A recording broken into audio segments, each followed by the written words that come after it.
Welcome back to Hot Takes and Deep Dives. This is Jess, and with me is, listen, he's back. You know him as the astrologer to the pop queens and the housewife. It's Andy Bellatti, aka Astrology with Andy. Hey, I am so glad to be here. And although it's not an astrology moment, I'm still very thrilled to be speaking about this topic. Yes. So I was going to say, not only is Andy an expert in all things pop music and astrology, he is also an expert in all things Drag Race. And I began my Drag Race journey over the last year. And before embarking on the journey, because it is a little endless, it's almost like, wouldn't you agree that it's kind of like somebody who had never seen an episode of Housewives? That's like a lofty thing to jump into, like where to begin, what city to begin with, what season, you'd be kind of overwhelmed. It is an entire universe. You know how people talk about the Marvel Cinematic Universe, which I know nothing about. I've only seen like one movie.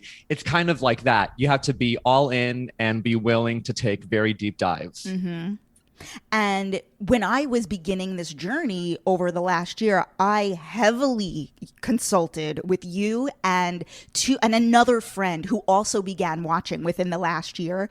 And you guys, because it took me a while to even decide where to start. I was that apprehensive about getting in, and I didn't want to pick the wrong route.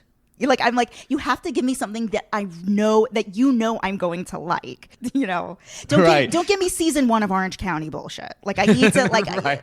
Which, by the way, just off topic, but I love that when the other day I was watching old taglines from old seasons, and season 1 of Orange County doesn't even have taglines. It has random quotes from the season, and one of the quotes is the police involved?" Which is so random, but I totally get you. You don't want somebody to start there. And I will say there are some episodes of Drag Race that I tell people, if a friend tells you, hey, I've never watched, do not under any circumstances show a newbie some episodes that I'll tell you about, because they are awful. Drag Race runs the gamut from some amazing episodes to some episodes that as a fan you want to forget. Episodes or seasons? Episodes. There's certain episodes that are horrible. Yeah. What I thought would be interesting, because and a lot of people, I think maybe a certain section of the audience knows nothing about Drag Race, so they may skip those episodes. I thought it would be good to sort of write the how-to guide, the handbook of where to begin. This is the map with which you should go down this road. And maybe if this is successful, I know you're also a Survivor expert. I am. Oh, yes. All things Survivor, all things Drag Race, I am here for all the time. So I have a question for you, actually, before we begin. Yeah. What made you last year decide to get into Drag Race after it being around for over 10 years? That's a really good question. I think because we all had so much extra time on our hands, people were looking for things to binge. And it was a universe that I knew that I had affinity for, because I've always loved going to drag shows. I've always loved drag performers. I always knew Bianca Del Rio, and I was a fan of hers, and I've seen her perform live at some of it. Maybe it was some Pride event years ago. And friends have always said, you really should get into Drag Race. And when my other friend, he and his boyfriend really embarked on the Drag Race journey and binged how many seasons have there been? 14? 13. They had binged all 13 seasons in a matter of months. I wanted to be I want to be part of the conversation. Wow. Okay. And so you've seen, so I know you've watched a number of seasons, but I'm ready to give you the full lowdown, the house down boots. Okay. So, and I do want to say, why don't we start off by saying, tell the children why you are the Drag Race expert. I mean, I'll say, just from knowing you, you have been known to rewatch seasons of Drag Race the way you rewatch season 2 and 3 of Roni.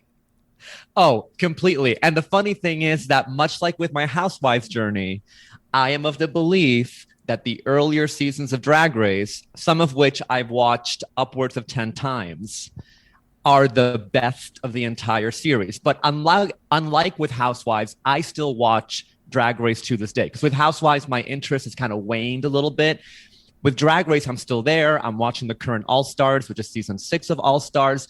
But I have definitely some opinions of how and why the earlier seasons were actually better. Perfect. We will get into that for sure. So tell me what's going on. Before we dive into Drag Race, let's just do a quick little Kiki catch up. Yeah, well, I am now a podcaster thanks to you.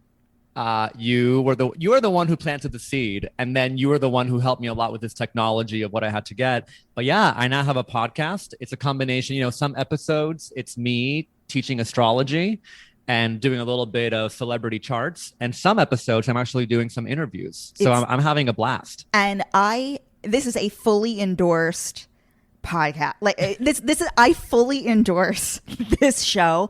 It is a perfect expression like of your personality. Like you always start out with like a funny story that may or may not have like anything to do with like the episode, just like a little like anecdote. I was like, Andy, like you're doing bits, like it's this like stand-up hour. No, it's so good. And tell everyone who you had, recent guests that you've had. So recent guests included from Real World New Orleans, Danny Roberts and Melissa Beck. From Real World Brooklyn and The Challenge, we had Sarah Rice. I also interviewed, and this for me was a total bucket list thing. So I used to be obsessed with this British pop group, S Club Junior's S Club 8. And I got Aaron Renfrey, who is now a very well-known choreographer. He's choreographed for Taylor Swift. He even choreographed, right now in England, they just wrapped up The Masked Dancer. And he was one of the choreographers for that. So we had a great Kiki. I also recently had Deborah Wilson, who was on Mad TV. She would do the Whitney and Oprah impersonations. Oh my God, I love her. So yeah, amazing. So running the gamut. And there's a few people who I'm trying to get. Somebody from the Housewives world. That's all I'll say. And while I have you here, last week, Britney Spears was finally given a chance to speak in court. Now, we had the astrology of Britney, of her life and career on her birthday back in December. Yes. What can you tell the audience, just in sort of like a bite-sized, like Cliff Notes version? What did you see astrologically in terms of her in relationship to the conservatorship and also this testimony that she gave? That it didn't surprise me because right now she's going through several transits that point to this feeling of overbearing heaviness and depression. And she even said in her testimony that she cries every day. And what's happening in her chart right now is that she has many planets that are all challenging things in her chart, which usually points to a time in your life where there are some major moments of reshifting and reprioritizing. With that said, I still sustain that as far as like this idea of Britney being free, I don't see it happening for about 2 more years at the earliest. Which is exactly what you said in our episode. And you also said in our episode that her next artistic achievement will come in 2025. Yes. And again, it could be something artistic. It could be maybe like a book being released. But that is when her career is going to have its next significant moment in about 4 years. All right, good. I just wanted to touch down on Britney since we've had you here. Of course. Let's jump into Drag Race. Let's do it. Where should one begin? Well, I am a believer that truly you need to start with season 1. And here's why. First of all, the queens. There are some queens who are on season 1 who I think are some of the best contestants ever. One of them being Tammy Brown. Tammy Brown is iconic because there's nobody like her. One thing that has happened is that throughout the show, there have been some queens who have been iconic. And then in other seasons, you see queens that want to be like them or try to imitate them. So season 1 has Tammy Brown. Season 1 also has a drag queen named Nina Flowers, who I believe is still doing drag, but is more of a DJ. She's based out of Denver. And Nina Flowers was truly ahead of her time. And it's kind of a shame because a lot of these season 1 queens are barely known. Mm-hmm. And had they been in future seasons, they would have, I think, have a huge following. The other thing about season 1 is that season 1 is so charming because the budget was so low. And it was before Drag Race got so overly produced. Because it was on Logo. It wasn't even on VH1. Exactly. Yeah. And, it also has this like super crazy filter, I think, because the makeup department wasn't so great. And just to make Rue look a little bit better, there's such like a heavy like Vaseline kind of filter. The Barbara Walters Vaseline, yeah. Completely.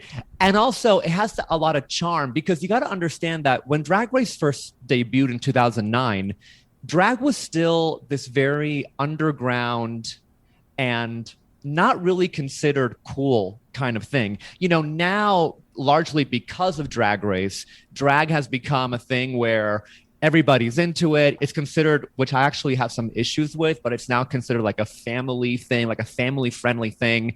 I will have my rant about that later. But, you know, initially when Drag Race debuted, you were also experiencing these queens who did not come in having spent $25,000 on a wardrobe like they do now. So it had this really charming, very kind of like season one of Roni, right? One of the reasons why I love season one of Roni is because you felt like you were just watching these women in their everyday lives, whereas now it's become this whole other thing. So I recommend starting with season one. Start from the beginning. It's well worth it. So why with me did you say to start with season like 4, 5, 6? Because I know how quickly you get bored. And I will say season one is slower paced. Season one doesn't have the, you know, there's really no over the top personality. So by season 3 or 4, that is when I think Drag Race really was in its golden era. So season 1 is more if you want to be from the very beginning and looking at the underproduced phase of it. But I would say if you want somebody to get into it when the going is good, start on season 4. Got it. Here, you want a fun fact as far as like when people start? So Cameron Diaz was interviewed by Danny Pellegrino, and she said in that interview that she's a huge Drag Race fan, and the way she discovered it was she was on a plane and season 11 was playing, and that's how she got hooked in. And then she went back to the very beginning, and she's now seen like every iteration, every international version. Can you believe that? Wow. Well, I remember that I think it was a few years ago that Leslie Jones also discovered Drag Race. And then she was like live tweeting old seasons for weeks or months on end. Leslie Jones from SNL? Yeah. And like where she would be like, you know, kind of not just live tweeting, but even like recording herself, like, you know, watching a lip sync for your life and being like, yes, bitch, work. But it was like 7 years after everybody had already seen it. But a lot of people really loved it, that she was really like getting into Drag Race. And then after that, she was a guest judge on a very recent season. I want to say it may have been season 13 or 12. And she was dying. Like, you know, when Ru introduced her, she was like, oh my God, I can't believe I'm here. Because I think she was invited as a guest judge because the producer saw how she totally got her life binge watching Drag Race. Amazing. So next up is, where should people actually watch Drag Race? Honestly, this is half the battle of getting into Drag Race, is figuring out where the fuck to watch it. Is it the VH1 app? Is it the Paramount Plus app? Are we just paying $9.99 for every fucking app to figure out where to watch this? Because that was literally my journey. And I do think I am paying for multiple apps in order to watch, like past season 6, like only a certain number on Hulu. Then you have to switch to something else. If you want the current season, you need VH1. Please teach us. Well, the easiest way really is, I mean, well, the good thing is that, again, like you said, with the early seasons, you can go on Hulu. But then you really just have to pay to watch. I mean, there are people who do all like the, you know, the streaming, or not the streaming, who do like the bootleg torrent sites. But to me, that's way too complicated. And sometimes you can get lucky. And sometimes, like while a current season is airing on YouTube, somebody will upload the actual latest episode and it gets pulled down 6 hours later. But the only way to really do it is you got to actually pay. And if you don't have VH1. All right. Let's get into who Michelle Visage is and her importance in RuPaul's entire career. She's kind of like his Robin Quivers. You know, if he's Howard Stern, completely, she is Robin. But Michelle Visage is also a world-renowned Madonna fan. Oh, yeah. She's obsessed with Madonna. So let's get into Michelle Visage. Like, do you know what their history is? Like, did they just meet in New York City? Like, what's the deal?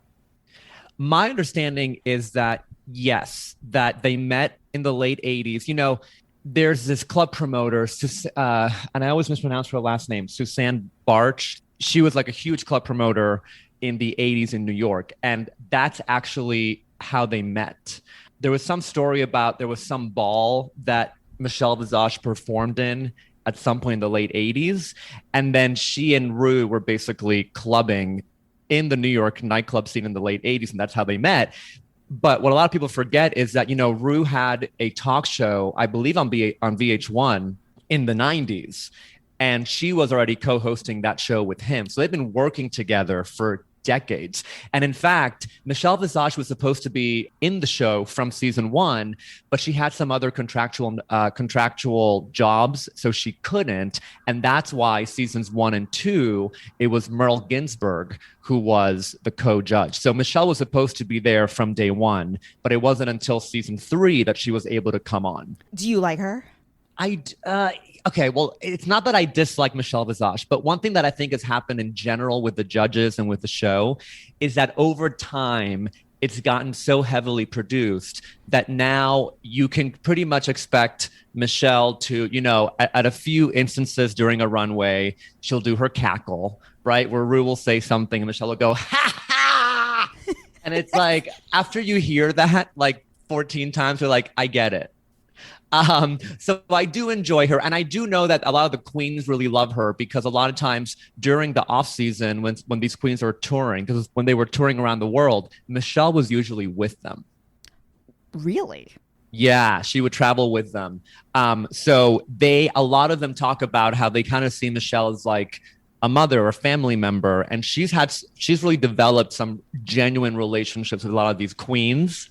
Whereas Ru has not. Ru is notorious for once the show ends, you pretty much never see him. And there's times when Ru, even on his own podcast, would forget queens' names, would forget who won a certain season.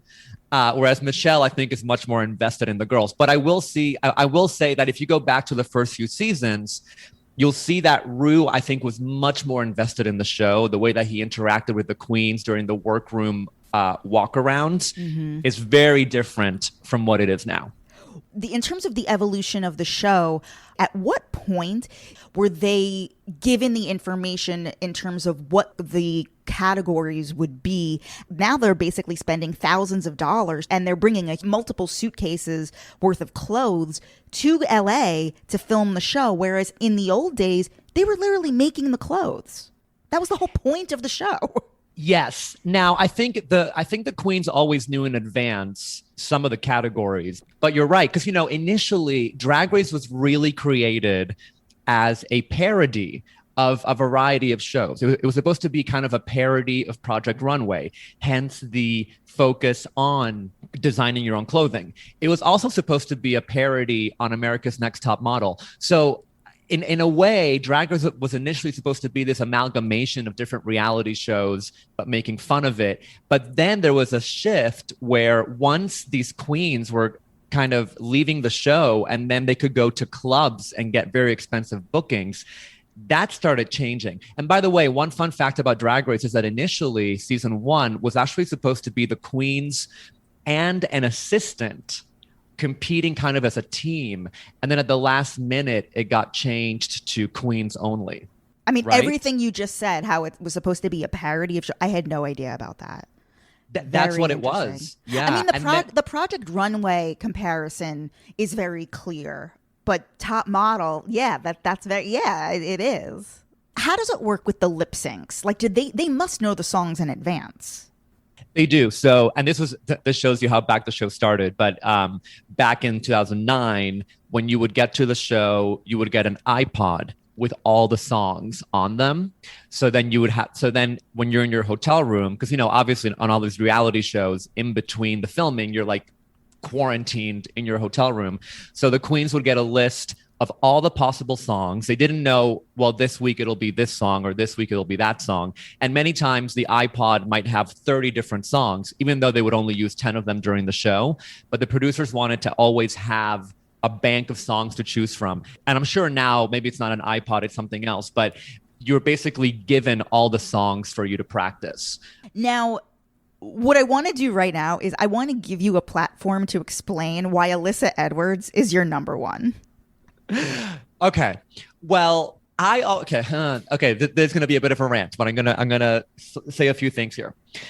I love contestants who go into Drag Race truly being themselves, because one thing that has happened over time is that queens realized that you could go on Drag Race and kind of become a meme or have a catchphrase. But some of the initial catchphrases happened from queens who weren't trying to become famous for a catchphrase. And that's what I like. Again, the organic thing. Whereas now a lot of queens go into it being like, here's how I want to come across on camera.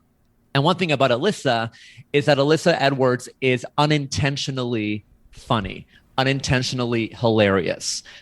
And she also, though, is extremely talented. You know, I do enjoy when a queen has an actual skill or a talent that they're bringing in. And Alyssa really is a wonderful dancer.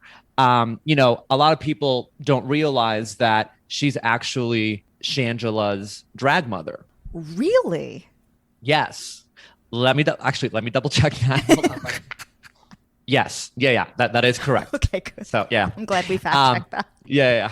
Right. So it just shows you because, you know, Shangela, season 2 and season 3, everybody was raving about Shangela and her dancing, but Alyssa Edwards is really the impetus of that.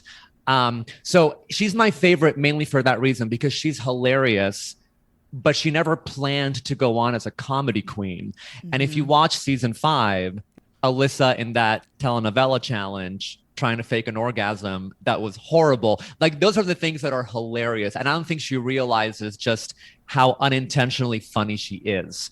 And that's also why Tammy Brown is another one of my all-time favorites, because Tammy is just living in her own universe, and she's Tammy.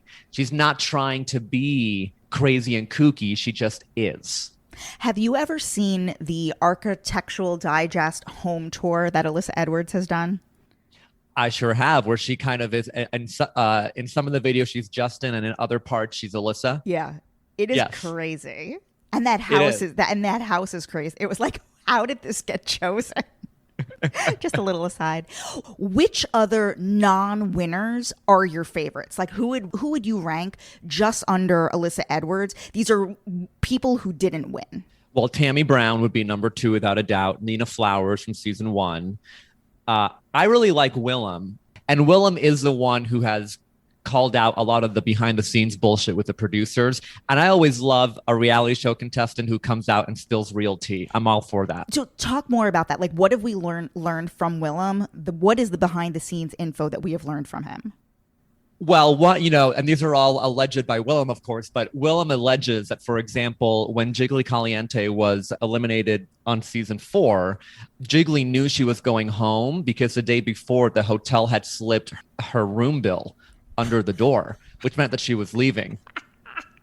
So Willem has talked a lot about that. She has also talked about how Ru has an earpiece where she's always being fed lines. Oh, that's obvious. Totally. Right. Yeah. But she was the first one to say that. She was the first one to publicly come out and say that. And also just, Willem has even said that while she was on her season, she was having sex with some producers. And she's claimed that other girls have done as well, and that's why they've stayed longer. I mean, Willem will come out and share everything. Willem has also said that, at times she's seen Ru out and about in LA, and Ru just like looks right through her.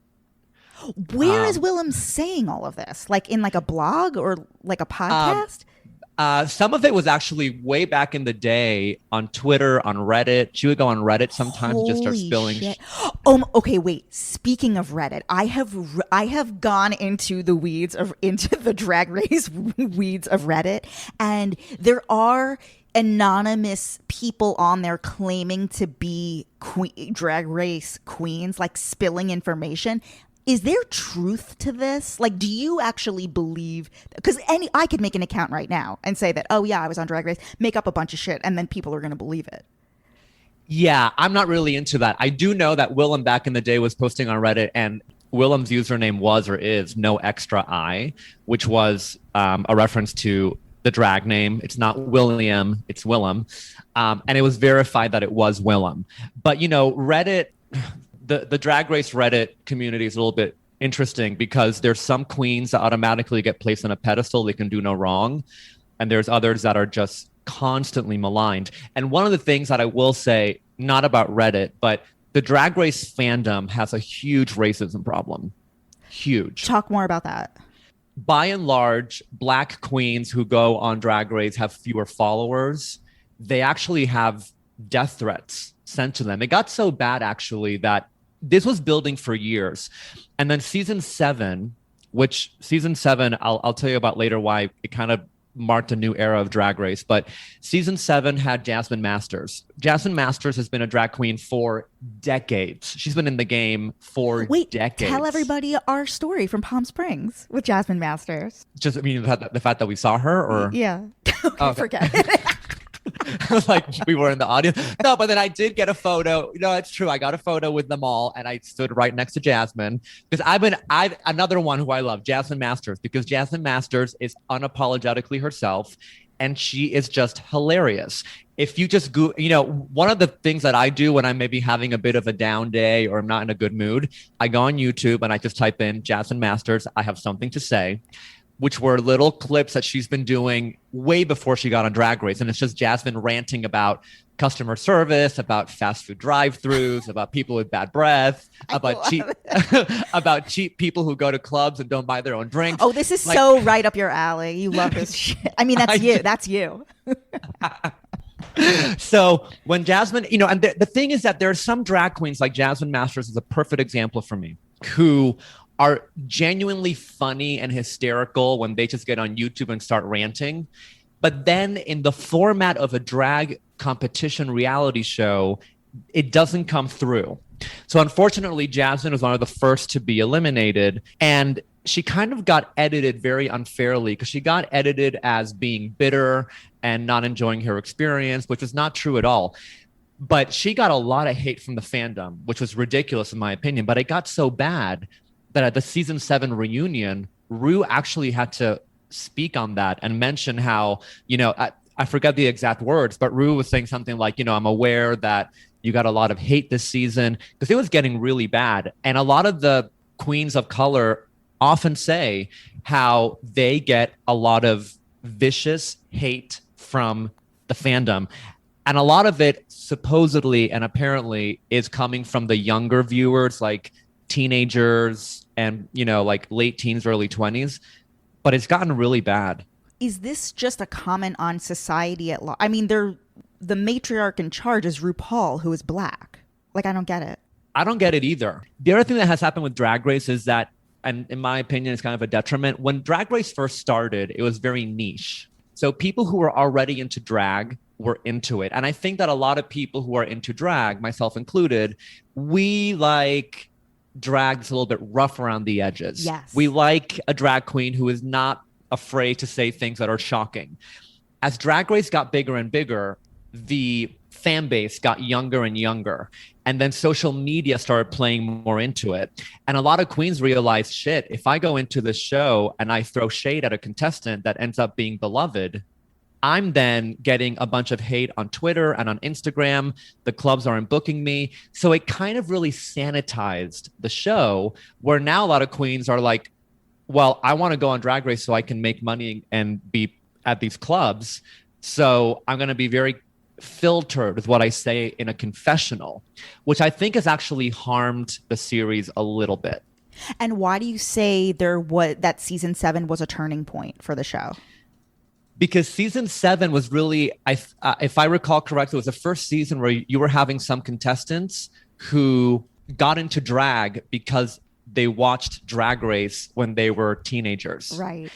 And so you had this whole meta thing going, where now you had people who got into drag because of the show, which there's nothing against that, but it changes the dynamic. And you also started getting queens who were cast because of their social media following. One example being Miss Fame. I have nothing against Miss Fame. I think as a makeup artist, extremely talented, but there's a huge difference between being Insta famous for talent, she is talented, versus being a drag queen like the Jasmine Masters or the Chad Michaels of the world, who have been in this since the 90s, you know, sometimes, as Jasmine herself says, performing to a bunch of empty chairs. truly because they love the art of drag. So season 7 started a bit of a shift, in my opinion. That reminds me of Housewives, where now you're getting where you see Ebony K. Williams and all of the entire cast of Salt Lake City. These are Housewives superfans, self-proclaimed Housewives superfans that are just doing Housewives. They're like, yes. Oh, I know this role. I can do this role. Totally.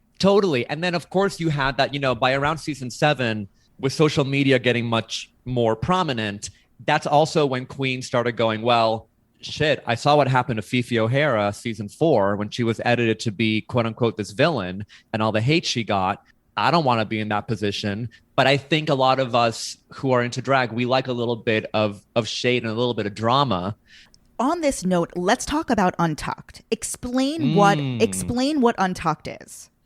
All right. Well, Untucked was actually initially called Under the Hood. So season 1, you could go online to logotv.com and you could watch something called Under the Hood, which was basically the queens. Okay, so let me back up. So the queens go on the runway and then they get judged. And then they go backstage, and that can take hours while the judges deliberate, aka the judges and the producers and all that.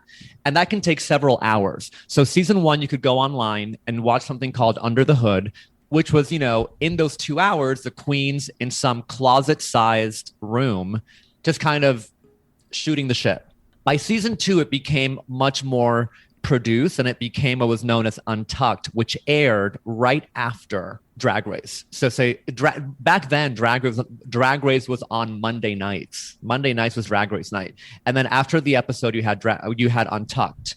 And Untucked, again, it was all backstage in this very small area, but they made it seem like there were 2 separate rooms. That is, again, where the queens would be there. Then they added a bar because Absolute started providing free alcoholic beverages.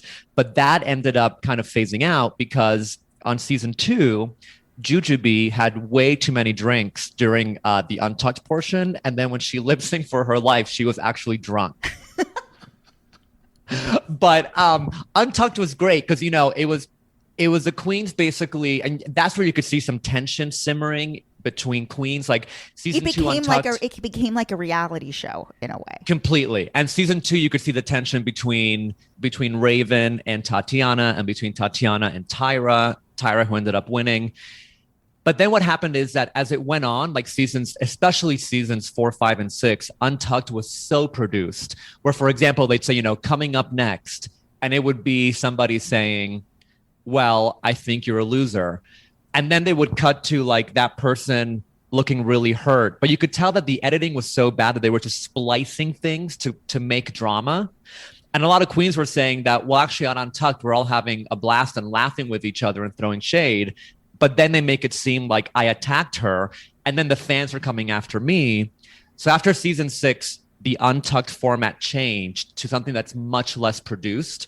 And now there is a limit of only 1 drink per queen for that reason. Also because season 3 Untucked is notorious for the Shangela versus Mimi. There's some good tea. So season 3 Untucked is notorious for the infamous Shangela sugar daddy speech, where basically after one of the runways, the queens were hanging out backstage, and Mimi on First tells Shangela that, well, she would also have better wardrobe if she had a sugar daddy. And that's when Shangela, starts saying, I don't have a sugar daddy. I've never had a sugar daddy. If I wanted a sugar daddy, yes, I probably could go out and get one because I am what? Sickening. You could never have a sugar daddy because you are not that kind of girl. Baby, everything I've had, I've worked for, and I've gotten myself. I built myself from the ground up. And then Shangela grabs a drink and throws it in Mimi I'm First face. What many queens from that season have said publicly on podcasts is that apparently that fight got really physical and production was shut down for 2 weeks because production was deciding if they had to kind of kick Shangela off for getting into a physical altercation. So I think all the queens went home for like 2 or 3 weeks while the producers decided what to do. Yeah. Okay. So, another reason why there was then a drink limit. Let's talk about the winners. Who are your favorite contestants who actually won? And do you think it's better to win or to come up as a runner-up and then potentially go on to All-Stars? Well, I'm going to talk about my favorite winners, but entirely from a place of as drag queens. not as people. Because here's what I mean by that. For example, I think Sharon Needles is an amazing drag queen. Sharon Needles was the first one in this particular series to do this whole kind of gothy, horror-based, non-glam drag. With that said, you know, Sharon outside of the show has been embroiled in many controversies, and she has said and done things that I don't condone and that I think are highly disagreeable. But purely from an artistic standpoint, I think Sharon Needles also changed the game, because prior to her, it was much more about kind of being this model glamazon kind of deal. I think Bianca Del Rio is a very talented comedian, and I think she also showed that, you know, drag isn't just about looking a certain way. There are also talents that you can bring as a drag queen, and I love what she did. I also think Simone, who is the most recent winner, season 13, I just loved what she brought, because Simone is very young, but she brought kind of this old school drag thing back. So I would say those are my favorite winners. But I also think at this point, it's not really about winning, because some of the most memorable and successful drag queens, Katya, Trixie, Detox, Alyssa Edwards, Kennedy Davenport, Jasmine Masters. Alaska. These are all right. Well, but she won All Stars. She did, yeah. But yeah, I think at this point, it's more about if the audience just connects with you. And if anything, sometimes getting kicked off kind of early can play in your favor, because you leave fans wanting more, and fans can feel like you're robbed. If the fandom feels like you were robbed, you kind of have it made, because then you have this built-in audience that will support you no matter what. Oh, that's so interesting. So who are some queens that the audience felt was robbed, and then they sort of rose to like even greater heights? A lot of people think that in season 2, Raven was robbed. I don't think she was, but Raven got a lot of mileage out of that. Latrice Royale, I wouldn't say she was robbed, but I think Latrice showed just how much talent she had and how lovable she was in season 4. So, you know, Latrice didn't have to win. She placed 4th in that season, and she did wonderfully. Adore Delano didn't win. Some people think she was robbed because, you know, Adore had a lot and still has a lot of talent vocally. And she also had this underdog charm to her. Ben de la Creme, you know, season 6, she placed 4th, and she is adored by the fan base. So I think there's many, many queens who just showed their true selves and got a lot of fans out of that without needing to win. Even Heidi N Closet from season 12. So a lot of it is, I think, queens who go on and show that they either have an underdog story, either because, you know, they are coming to Drag Race with a limited budget, they don't have a bunch of money, or they have some actual talent. Like Adore got a lot of mileage from the fact that she actually can sing, because a lot of these queens go on the show and they release some terrible songs. They have no vocal talent. And let's not forget, Adore was on American Idol. Wait, wasn't somebody else? Well, Courtney Act was an Courtney Australian. Oh, yes. Okay. Yeah. But Adore was on American Idol before even being a drag queen, really, as Danny Noriega. Oh, and I remember I actually was a fan of his from back in that day, because I remember he got fairly far. He got to the semifinals, and he did a rendition of Tainted Love that I thought was actually really cool. So I love Danny from way back in the American Idol days. And what would you, outside of season 1, just for like the nostalgia and the history and like the art that it initially was, what do you consider to be the best season, or maybe the top 2 seasons outside of like season 1, season 2, the early days? Season 4 had really strong competitors. You had Willem, you had Chad Michaels, you had Sharon Needles, you had Latrice. And then season 5. And, you know, season 5 also had a few firsts. Monica Beverly Hills was the first contestant during a season to come out as trans. Now, prior to that, Sonique came out as trans, but in the reunion of season 2, not during the actual filming of the show. Mm-hmm. Also, season 5, you had the first ever double sachet away, which was when Honey Mahogany and Vivian Panay did a very lifeless rendition of Oops, I Did It Again. Although, to their credit, that song is not an easy one to have a really energetic performance to. It isn't like a Stronger where you can really get down.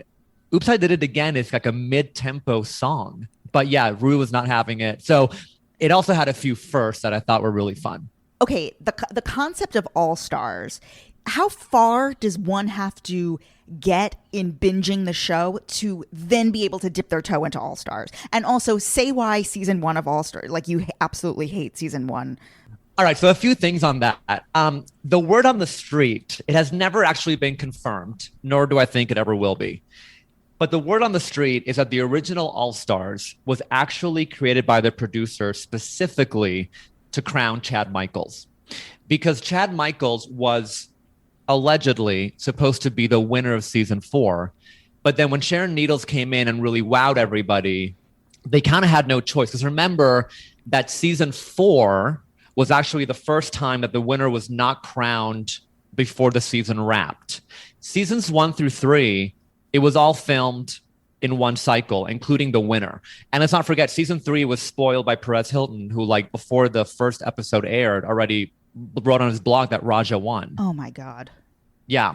And that's why then they moved. After that, the producers decided to move to a format where, number one, it would not be filmed during the actual cycle of the season, but also they started filming multiple endings. Yeah. And what ended up happening, again, allegedly, is that the producers saw how much support Sharon was having in social media, and they decided to crown Sharon. And then so allegedly, All Stars 1 was all done to give Chad a crown. And I'm not saying this in a way to shade Chad Michaels. She is super talented. She has a history of performing. She is a seasoned queen. But that's also why, if you notice, there was a huge time lapse between season 1 of All Stars and season 2. But season 1 was a shit show because they decided to pair up the queens, which was terrible. So therefore, queens were always performing challenges in pairs. They were lip syncing for their life in pairs. Terrible. All Stars 2, I believe, was the first. I didn't watch All Stars 1. I watched All Stars 2 because I got to see all my friends again from my favorite season, which was season 5 with Jinx Monsoon, spoiler alert, 1. And they bring back like 5 queens from season 5. And it's basically like a redo. Yeah. And it's interesting because, again, that was 4 years after season 1. So it seems to me like season 1 was kind of its own thing. And then as the years went on and they actually had a pretty sizable bank of queens to call back. Yeah, I mean, season 2 of All Stars has Alaska, Detox, Katya, Alyssa Edwards, Tatiana. That's when Tatiana really got her redemption, because by then there were a lot of new viewers to the franchise who had never seen season 2. Doesn't All Stars 2 also have Roxy Andrews? It does. Yep. Season 2 of All Stars started the current format. And you also have this whole idea of, the queens kind of eliminating each other. Yeah.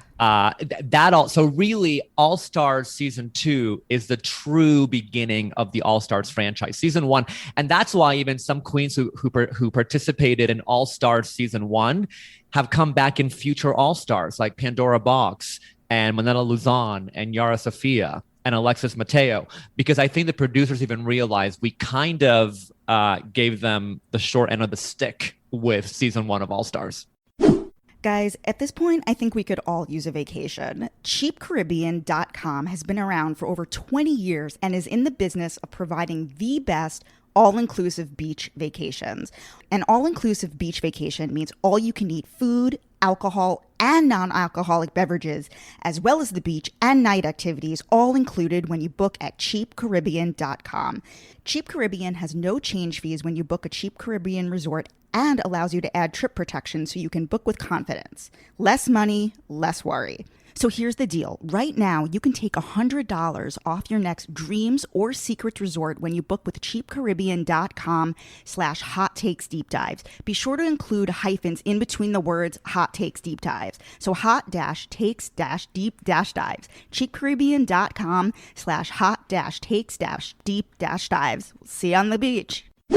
You mentioned before that Monica Beverly Hills was the first queen to come out as trans on the show. Now, there's a lot of controversy. Well, RuPaul has said a lot of controversial things about casting trans contestants and has made comments about Peppermint.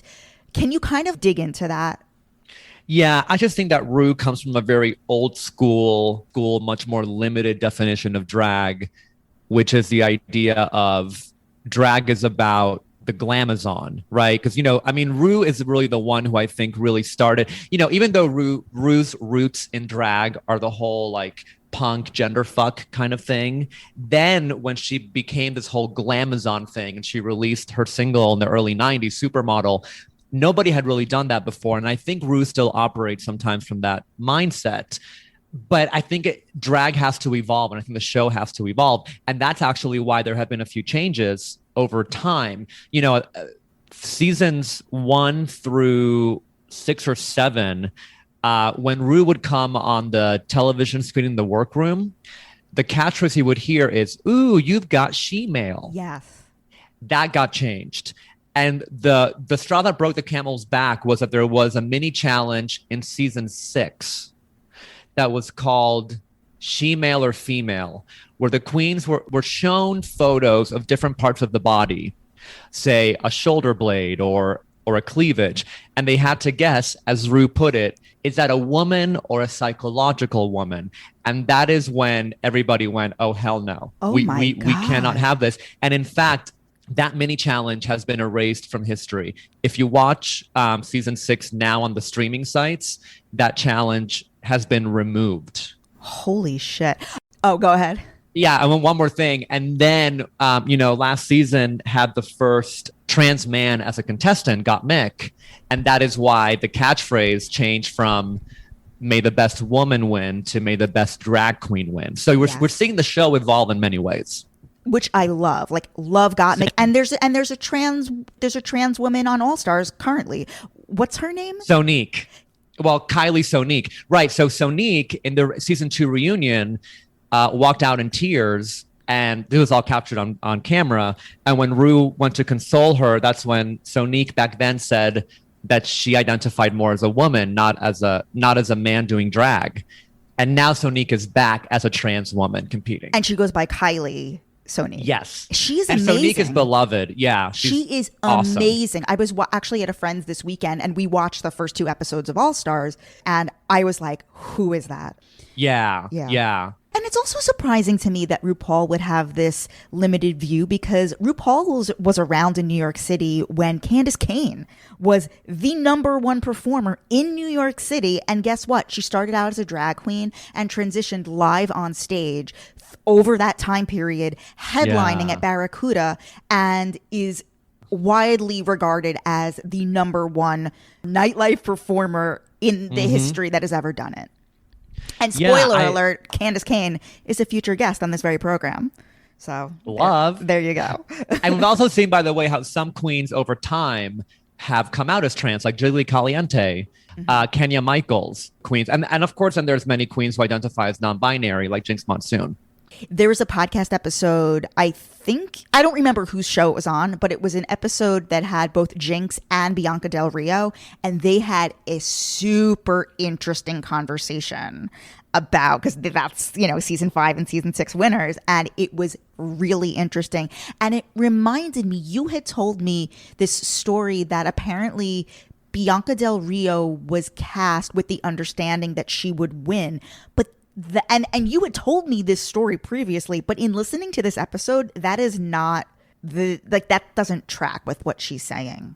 Well, not that she would win. What has been said is that Bianca was cast with the guarantee that #1, she would be edited very well, and #2, that she would go far. So she wasn't guaranteed a win, but the whole thing was that apparently she was told they really wanted her, and what they told her was, if you come on, you won't walk out of this season with like a bad edit or being seen a certain way. And if you notice, I think Bianca has one of the best ever edits of the whole show, 100%. because she's like this like supposedly mean comedian, but with a heart of gold. Like, I mean, the producers really helped her. She's super talented, don't get me wrong, but the persona they created of her helped her immensely. Yeah, I completely agree. And I absolutely love her. I would say Bianca and Jinx are my top 2 favorites, and Alaska too. Those, I mean, I could go on and on, but I really love those. Okay, wait, going back to RuPaul, can we talk about the fracking and deleting the tweets, canceling the podcast? I get the sense that Rue is just ultimately all about the bottom dollar, honestly. But see, I'm torn. I'm also torn though, because at the same time, we have to remember that Rue was out there speaking out for and being unapologetically himself when drag was not cool, when drag was the butt of every fucking joke. You know, I think people have to remember that in the 90s, drag culture was, everybody would snicker at it and be like, ugh, are you kidding me? A drag queen? You know, so Rue really has also helped with drag visibility. So yes, she has some problematic sides to her, but also I don't like this rebranding of like RuPaul as this monster. I mean, drag is what it is today, largely because of RuPaul's Drag Race, which has its pros and cons. Don't get me wrong, because one thing I will say is that, you know, now there's DragCon.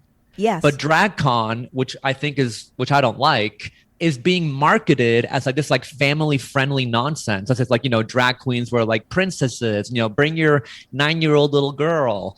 And I'm kind of like, yeah, but I want drag to be for adults only. I want it to be raunchy. You want it to maintain its edginess. Right. I don't want a drag queen to be like, oh, well, I don't want to say this joke because there's like 13-year-olds in the audience. It's like, no, you know, so that kind of bothers me a little bit. But again, that's what comes with drag now being mainstream, which I think also has benefits. So it's the monetization of it. Completely. And even just, you know, going from logo to VH1, yes, it has helped with the budget and whatnot and more visibility. But I think when you watch the first like 3 seasons of Drag Race, you see a whole other world that I kind of reminisce about. Like I loved when Drag Race was like this smaller show that fewer people knew about, and it was on Monday nights. It's different. Can I be honest with you? That's how I feel about being gay in general. I mean, it was more difficult, but I loved being part of like this underground subculture. And now, I mean, my bank across the street has a rainbow flag plastered. It's like there's nothing more. It's Disneyland. Yeah, you know, it's Pride. You know, we just came off of New York Pride, and it's like Disney. Yes, and I think that's a large part of it. That now a lot of the fandom is like straight teenage girls, which I have nothing against that, but it's also like, but that's not really the core of what drag was, at least for me. And maybe that's like a generational difference.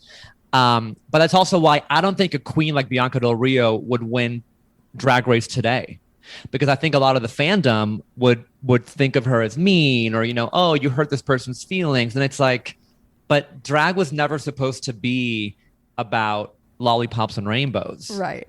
Wait, can we talk about the forced Emmy-worthy, the forced like Emmy-worthy moments where like there'll just be something going on, and then all of a sudden Rue will this is in the workroom as they're preparing for a competition or a runway, and Rue will just be like, so tell me about the time you were abandoned by your family. Right, okay. I joke about this all the time with a friend. Okay, so this whole bullshit started season 7. That is when Rue starts this whole nonsense of, with the final 4, final 3, pulling out a framed photo of the queen as a 7-year-old little boy, you know, with like grinning at the camera with their front teeth missing.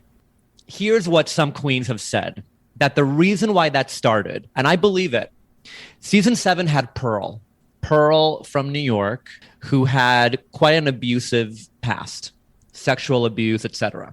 And she wasn't opening up about it in confessionals. And that is when, allegedly, but I believe it, when producers decided to, well, you know what? If the queens aren't going to talk about it in the confessionals, how can we get them to open up? And that is when they started this whole thing of you know, Rue pulling out the framed photo and telling Pearl, what would you tell little Matthew? And all this bullshit, which I do think is actually exploitative. See, that's the part of Drag Race that I'm like, now it feels like you're just using somebody's trauma for an Emmy nomination or for ratings. And there's a very interesting video that Pearl has put up on YouTube, which is hilarious. It's only like 2 minutes, but it's basically Pearl filming herself putting on makeup. She doesn't say a word during this video. All you see are facial reactions.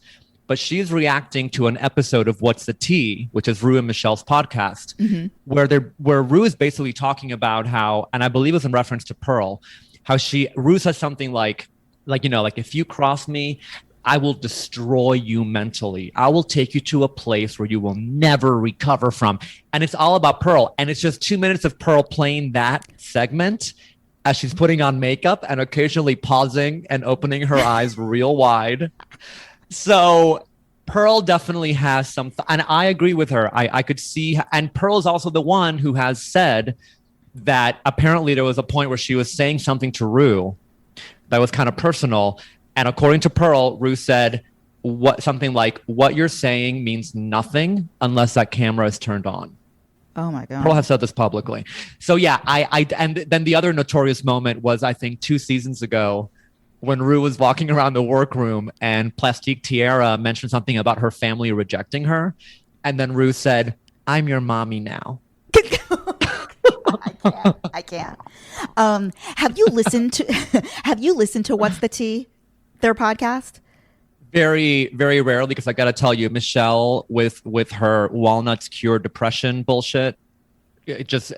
Michelle says a lot of things and she's anti-vax. I don't know. There's a lot of stuff that she says that I'm like, no. But I've heard it here and there. I do want to recommend 2 episodes. I haven't listened to a ton of it, but I've listened to 2 episodes that I found that I was glued to my headphones listening. Number 1 was actually their interview with Candace Cain, which I re-listened to as I was prepping for my interview with her, and it was I listened to it after I interviewed Candace Cain, and they went into so much stuff that I could never get it. It was like all about her plastic surgery. They literally did 60 minutes on plastic surgery. So I never could have touched that area, but it was hilarious and fascinating. So everyone should look for that episode of RuPaul's podcast with Candace Cain. And also, if you are a fan of the L Word, Kate Menig, who played Shane, was a guest on the show recently, within the last year and a half.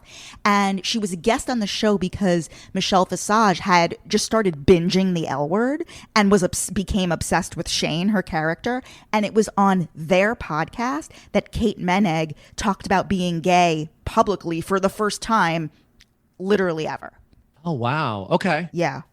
I mean, she's married, she's but she just infamously never quote unquote came out publicly, but she talks all about it on this podcast, how she didn't know she was gay literally until she was cast on the L Word and started filming the L Word, which is kind of nuts, but she talks about it. Go check that out. One thing about the episode, about that podcast that is often funny, is how often Ru just forgets the names of Michelle's kids. She was like, wait, what's her name again? And then just little moments like that, where I remember there was one episode where they both forgot that Evie Oddly won her season, and they thought Brooklyn Heights had won. So there are those moments where you're like, oh my God. Wow. They are out of it. They are just reading teleprompters. Question for you, because a lot of viewers, and I'm one of them, love the Snatch Game episode, which, do you love it? Do you like it? Are you not into it? I'm so glad you brought this up, because I wasn't in my notes, and I am so glad you brought this up. My main issue with Drag Race is that there's too many contestants to start with. I feel like you got to thin out that herd. I feel like the first episode needs to eliminate 5 queens. We've talked about this before, and I have the opposite view of you, because I love the more drag queens. I love the longer runways. No. I like to see different looks. Too many people. I can't remember their names, their faces. It's too much. I can't get into their personalities. It's just a sea. It's just a sea of people. I can't connect. What I have noticed is that it is consistently the Snatch Game episode where I am able to identify who has talent. It's just so clear to me who the super talented one is. It was in the Snatch Game episode that I finally understood who Jinx Monsoon was and clocked her.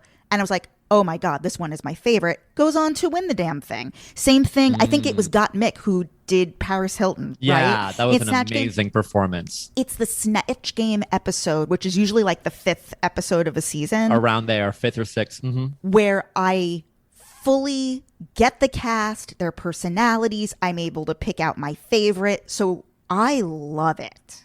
And finally, Andy, we're going to give you a chance to lip sync for your life. In a final thing, I want you to just, I mean, you've heavily criticized the show throughout this episode. Why should somebody, if they have never seen Drag Race and they are a Housewives fan, so they understand the idea of like getting into a universe, why should somebody dip their toe in and give it a shot?